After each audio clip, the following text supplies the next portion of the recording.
Oke, selamat pagi semua. Selamat pagi. Halo?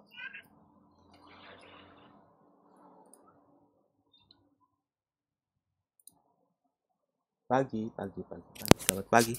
Oke.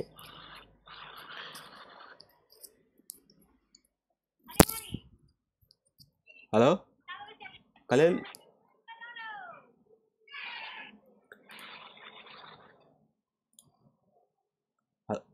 pagi, kalian dengar suara saya atau tidak? Oh ya, oke. Ya, pagi. Oke. Kita mulai pagi ini lanjutan. Ini kuliah sebelum sebelum tes minggu depan. Jadi kita melanjutkan pertemuan yang kemarin, yang pengadaan produk itu, pengadaan produk produksi, pengadaan bahan baku produksi. Sebentar ya. Nah, oke. Sebentar, oke. Ya, eh, jadi ini lanjutan pertemuan kemarin, kan? Nah, kan kemarin kan kita sampai ke yang perhitungan tuh saya lewatkan karena saya lanjut sekarang karena biar tidak memberatkan kalian. Nah, ini kan masih pagi jadi masih segar-segar. Oke. Nah, eh, pada pertemuan kali ini kita melanjutkan pertemuan kemarin itu terkait dengan model alternatif pengadaan bahan baku agroindustri. Jadi kan kita sudah belajar kemarin-kemarin kan sudah tuh dari awal apa itu agroindustri, terus pasarnya, terus dari eh, pemasarannya sampai ke sini. Jadi nanti setelah ini kan dari ini kan awal kan saya rancang mata kuliah itu dari yang dua UTS ini bagian adalah pengertian bagian pertama tuh pengertian awal, bagian kedua itu pasar dan pemasaran, kemudian bagian ketiga di bagian produksi. Kan kemarin kan sudah ada pembelian alat dan biaya produksi sekarang ke pengadaan bahan baku. Nah setelah ini UTS nanti dilanjutkan sama Ibu Isa sama Ibu Ana itu di keuangan sama SDM. Nah, nanti baru dilanjutkan sama Ibu. Jadi kan agroindustri kan ya saya bilang di awal itu kan semuanya masuk. Jadi ketika kita melakukan usaha agroindustri perikanan sama seperti agribisnis itu semua harus uh, dipelajari. Dan bedanya agribisnis dan agroindustri kan bedanya cuma di agri agroindustri ini beberapa agribisnis jadi satu. Nah kalau agrobisnis cuma satu aja, kalau misalnya agroindustri itu beberapa jadi satu tapi dalam bidang yang sama. Pagi, selamat pagi. Halo, halo, halo, halo. Mantap. Siapa pak? Oke. Nah ini sekarang termasuk saya kasih sama-sama. Ini kita masuk ke hitungannya. Nanti kalian perhatikan nanti di UT saya tanya ini soalnya. Ada soal tentang ini. Jadi kalian perhatikan supaya kalian bisa kerja soal ini. Oke? Jadi ketika halo, terlalu kecil.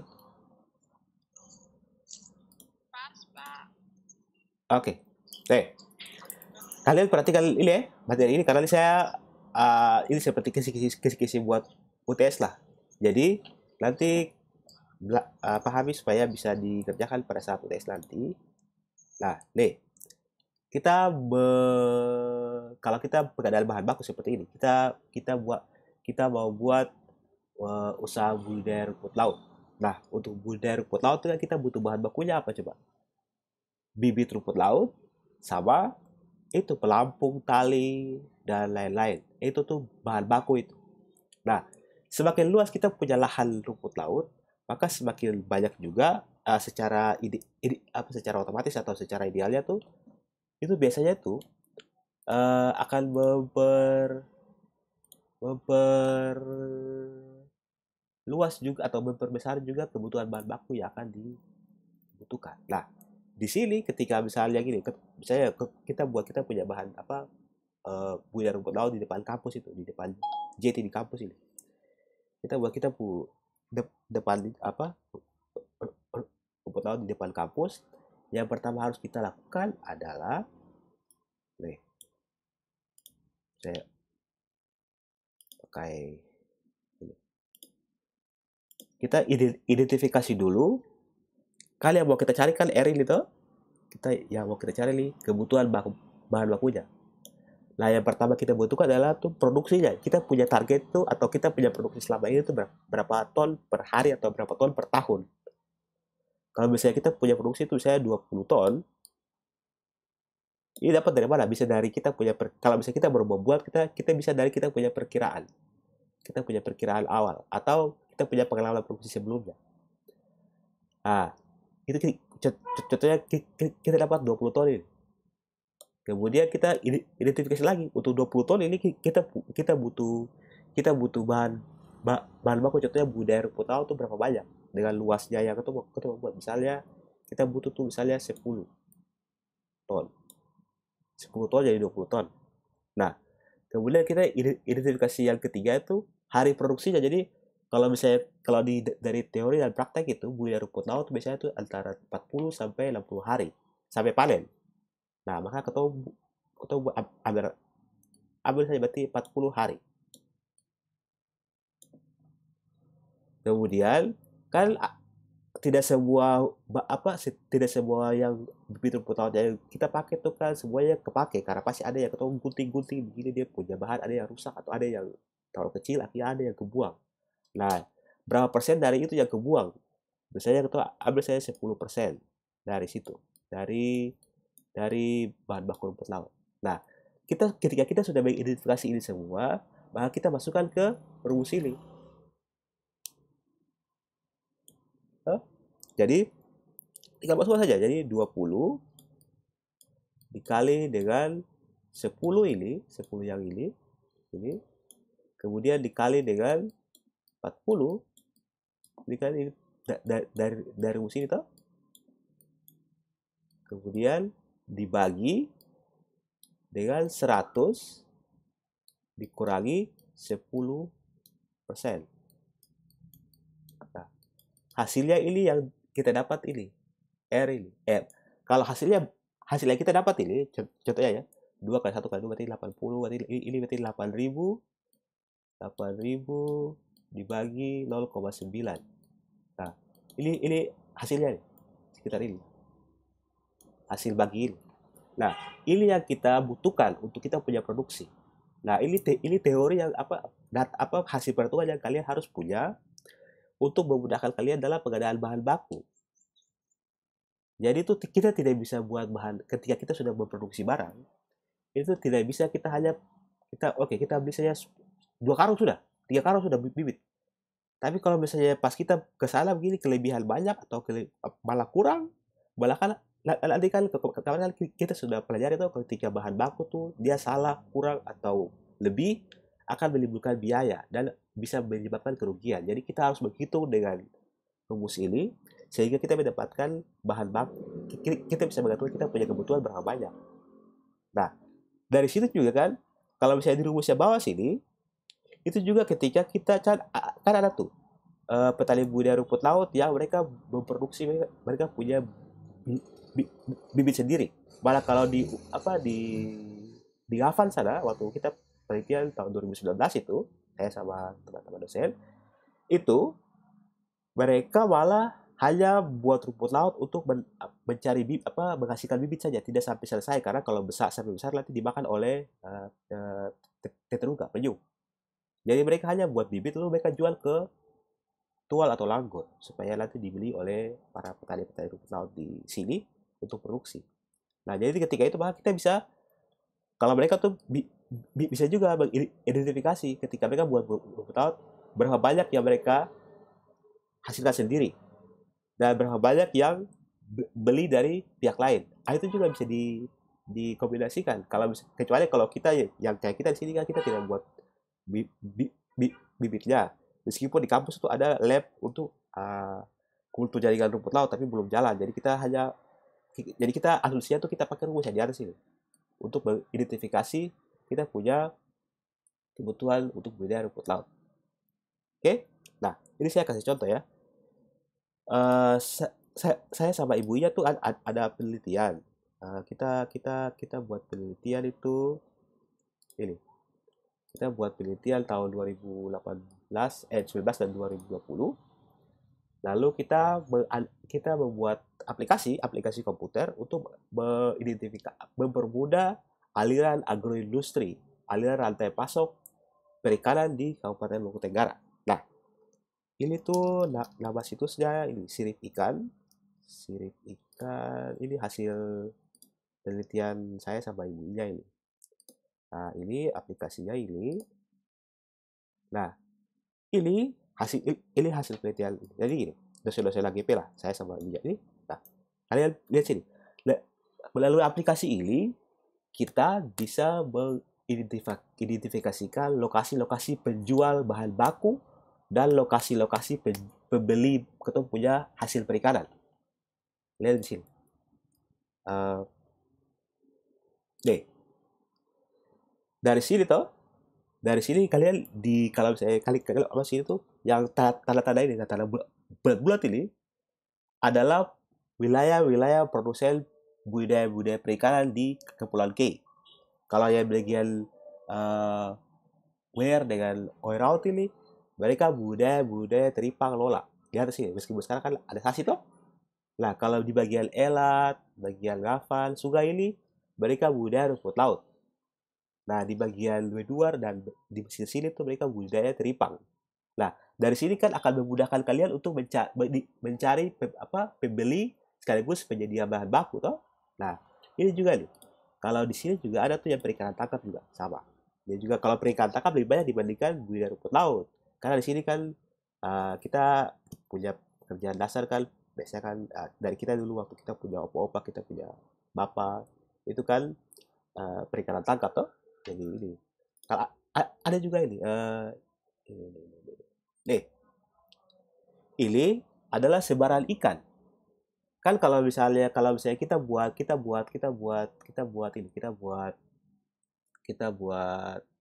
uh, uh, tepung atau kita buat tepung ikan atau kita buat abon, itu kan bahan bakunya kan ikan. Nah, bahan baku ikan ini kita bisa lihat dari sini nih. Yang kuning-kuning ini adalah kira-kira lokasi ikan. Nah, maka kalian perhatikan saja desa-desa yang dekat-dekat dengan sini, malah langsung kalian ke situ karena biasanya tuh suplai ikannya agak lebih banyak dibandingkan yang tidak ada ini. Jadi kalau misalnya di sisi barat bagian Oiren, Ondet itu sini, bagian Dula sana, bagian Sungai Ngavan sini, Fair, luar Fair, bagian atas sana Besar Utara, itu ikan di bagian atas pada Elis ini karena dia punya alat-alat banyak. Kemudian bumbu dan alat-alat yang dari sehat itu mereka kan putar tuh. Ini juga banyak, jadi itu bisa mempermudahkan kita dalam mengidentifikasi lokasi-lokasi untuk bahan baku. Nah, di sini juga ada untuk misalnya kita menghitung menghitung kebutuhan bahan baku, menghitung biaya produksi, semuanya bisa ini semuanya. Di sini aplikasi ini. Nah, ini adalah salah satu solusi untuk mengatasi beberapa permasalahan di agroindustri di Kepulauan K untuk perikanan khususnya. Kalau ini khusus ada untuk perikanan karena yang pertanian bukan kita punya bidang, jadi ini hanya untuk perikanan. Nah, di sini ini bisa digunakan untuk kita menghitung ini tadi tuh. Yang ini tadi bisa digunakan untuk kita bisa menghitung ini tadi. Ini.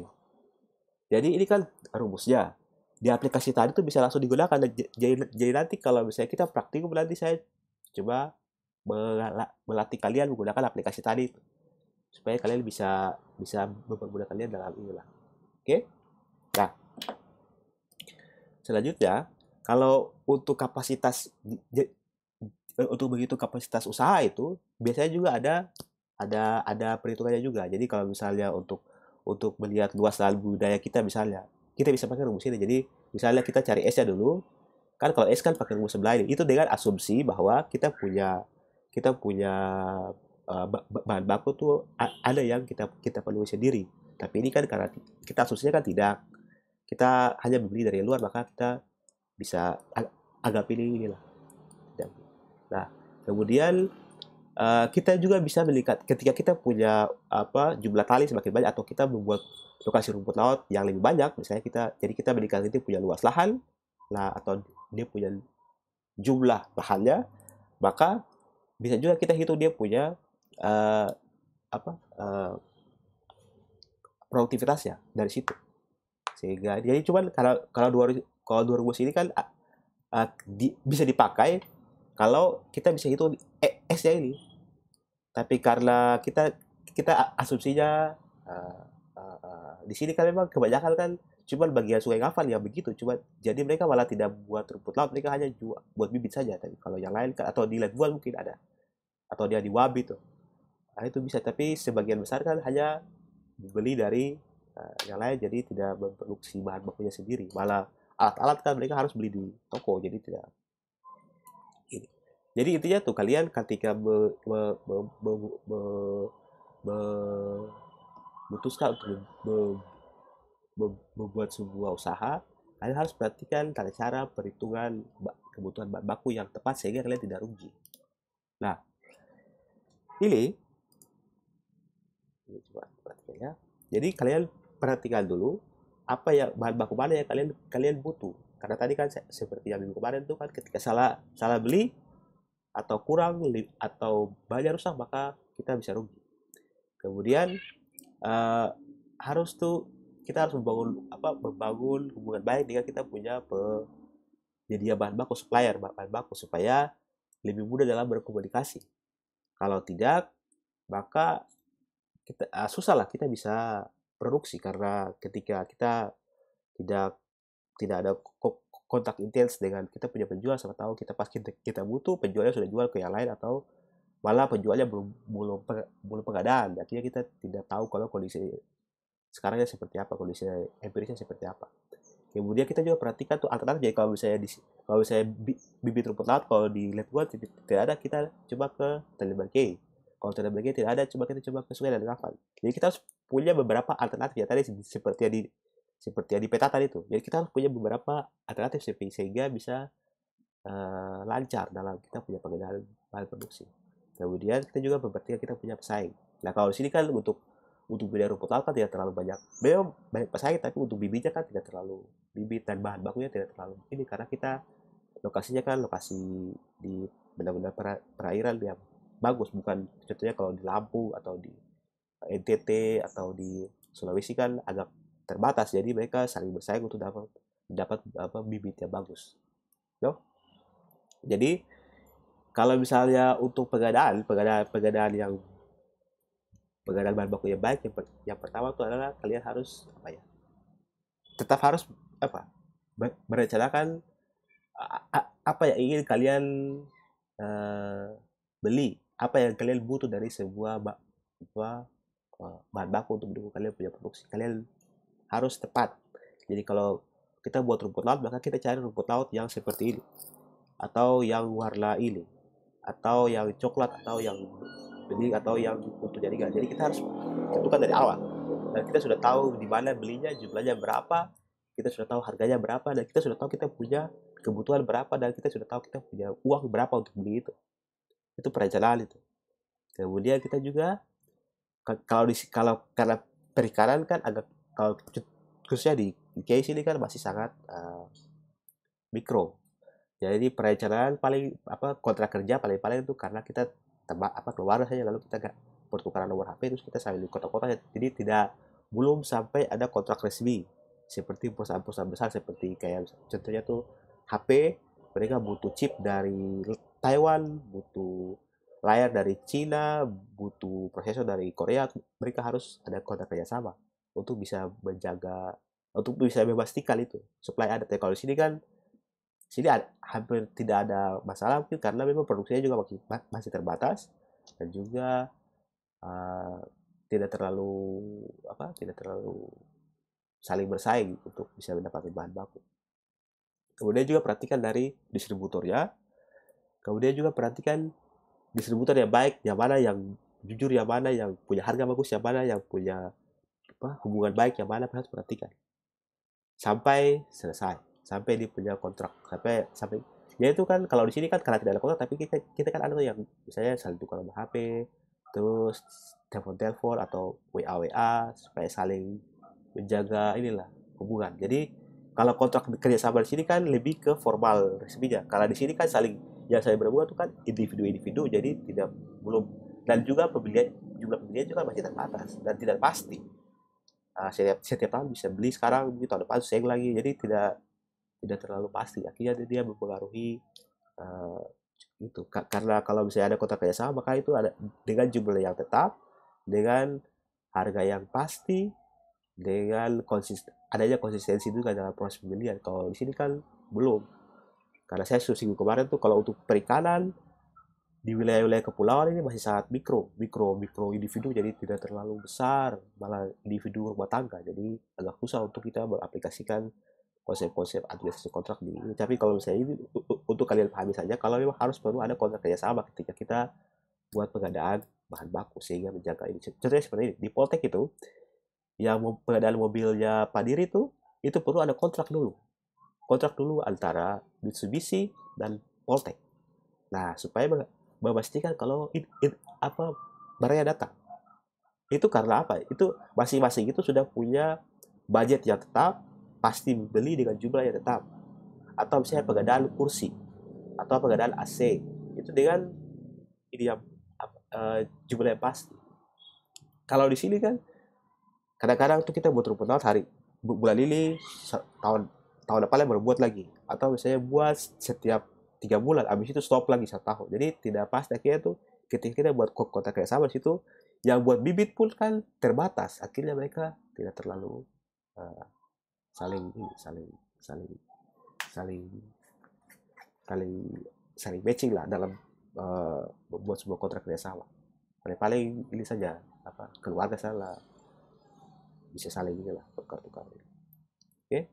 Nah, untuk persediaan bahan baku, perhatikan dulu. Jadi faktor faktor penentu produksi utamanya apa, luasnya apa. Jadi kan untuk faktor produksi, misalnya contohnya kita pakai budidaya rumput laut itu, faktor faktor penentu produksi kan yang penting kan alam tuh. Alam, kalau sekarang angin seperti ini kan bahaya. Kemudian hujan, perhatikan cuaca. Kemudian perhatikan lokasi. Kalau situ ada sasi ya jangan. Nah, kemudian yang kedua tuh arealnya tuh, areal di itu penanam rumput laut tuh. Jadi kalau misalnya kecil dan besar, lokasinya di dekat mangrove atau dekat pantai atau dekat karang, itu perhatikan juga. Kemudian dia punya hasil panen. Hasil panen itu kan gitu lah, relatif tergantung dia punya kemampuan dalam manajemen produksi itu. Kan ada yang panen terlalu cepat, ada yang panen terlalu lama, ada yang belum panen lagi sudah dimakan teteruga atau kena ice tuh. Jadi perhatikan 3 faktor ini sebelum kita memutuskan untuk membeli atau uh, stok atau mencari persediaan bahan baku. Perhatikan 3 ini. Jadi faktor-faktor produksinya, luasnya berapa banyak, dan hasilnya berapa banyak setiap tahun rata-ratanya. Nah, dari situ juga kita bisa, kalau misalnya kita sudah tahu 3 data ini, maka kita bisa kira-kira memperkirakan kita punya kebutuhan bahan bakunya untuk tahun depan seberapa banyak. Nah, kita sudah tahu tuh. Contohnya kalau misalnya kalian awal-awal kuliah tuh kan mungkin dari rumah ke kampus itu buru-buru karena takut terlambat kan. Tapi kalau misalnya 1 tahun setelah itu kan kalian sudah paham, oh kalau misalnya kita pergi kampus kuliah jam 8, maka pergi jam segini saja supaya bisa sampai, karena sudah tahu selak-selaknya. Kalau tunggu mobil di depan camat berapa lama, dari camat ke setelan berapa lama gitu. Jadi sudah ada perkiraan sama seperti ini. Ketika kita sudah tahu data-datanya pada tahun sebelumnya, kita bisa memperkirakan kita punya kebutuhan di masa depan. Nah, gitu. Nah, tapi perhatikan juga data yang ketum sebagai dasar itu, sebagai dasar informasi itu harus valid, harus betul.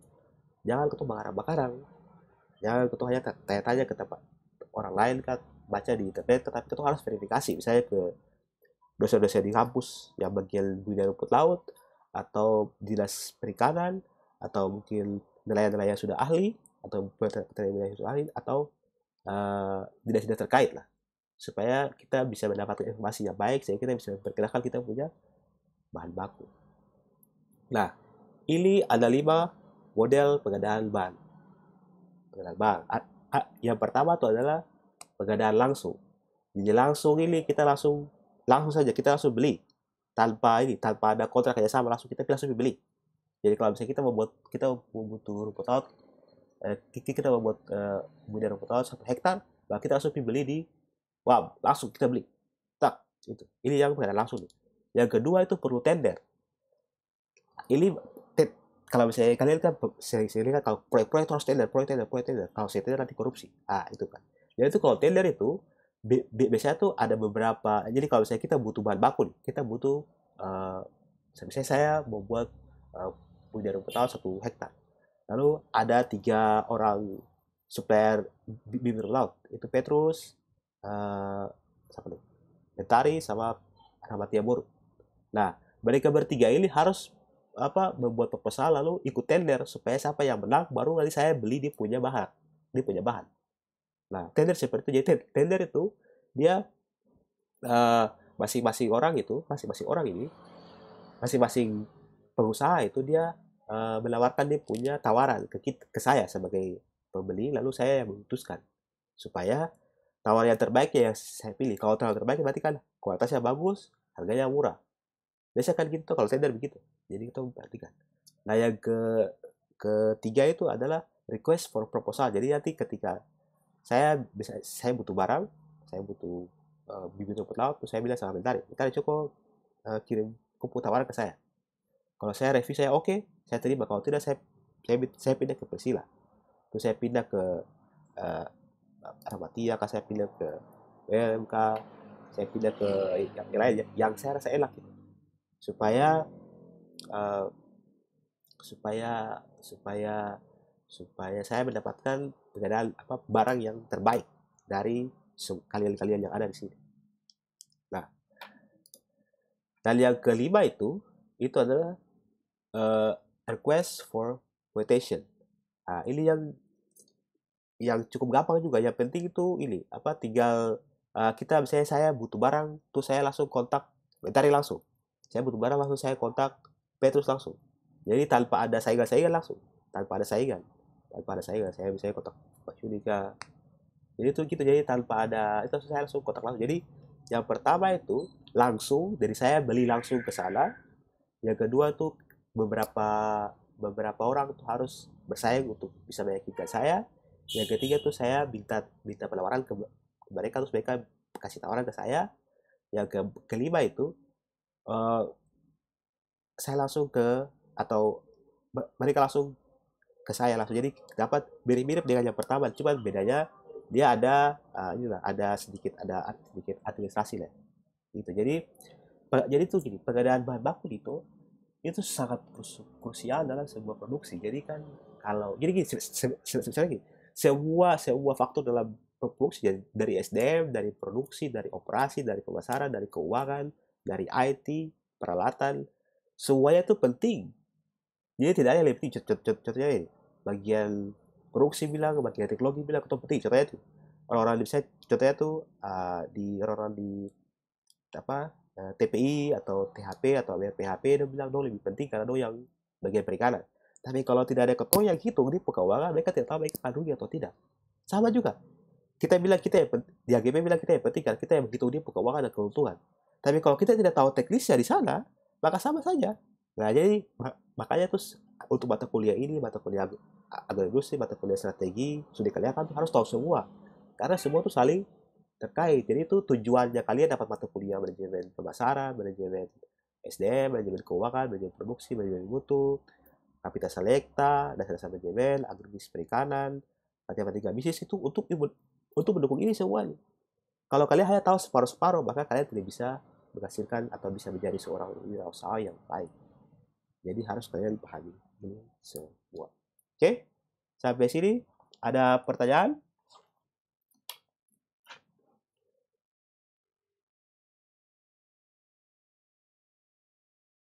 Baju ini kok sakit?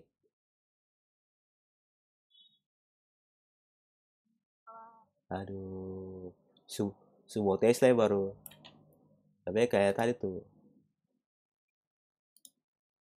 Aduh. Petrus tunggu. Sampai tadi jalan tadi tuh. Oh, sampai. Oke. Oke, ada pertanyaan? Kalau tidak ada, nanti saya mau kasih pengarahan untuk praktikum agroindustri. Ada? Mantap. Nanti toh, nanti sebentar tuh saya kirim dia punya petunjuk ke Mentari dan kalian untuk kalian nanti untuk praktikum agroindustri. Jadi nanti kalau kalian buat kelompok seperti kelompok-kelompok yang sudah kemarin itu, yang ada 3 tuh, ada 3 kelompok atau yang Priscilla, Mas Elisa, Virgo, Vigo sama Wahyuli itu ada 4 kelompok kan? Nah, nanti, yo, jadi ya, yo, pokoknya tuh perhatikan kelompoknya. Untuk nanti, setelah UTS, praktek nanti kalian presentasi. Agroindustri presentasi nanti di Zoom nanti minggu setelah UTS. Jadi nanti kalian presentasi kalian punya hasil. Nanti yang belum ada kelompok nanti hubungi saya, nanti buat saya bagi lagi ke yang itu, Wahyuli, Priscilla, Mbak Elisa, sama Vigo. Oke? Nanti hubungi saya saja. Oke. Jadi jangan lupa laporan praktek hari Selasa kumpul ya. Karena nanti kita masuk lagi untuk saya bahas itu, bahas praktek ini. Mudah-mudahan sudah bisa lah kita ketemu buat apa kan? Praktikum strategi kebijakan perikanan. Oke? Oke. Selamat pagi dan jaga kesehatan ya. Selamat pagi. Sip. Pagi.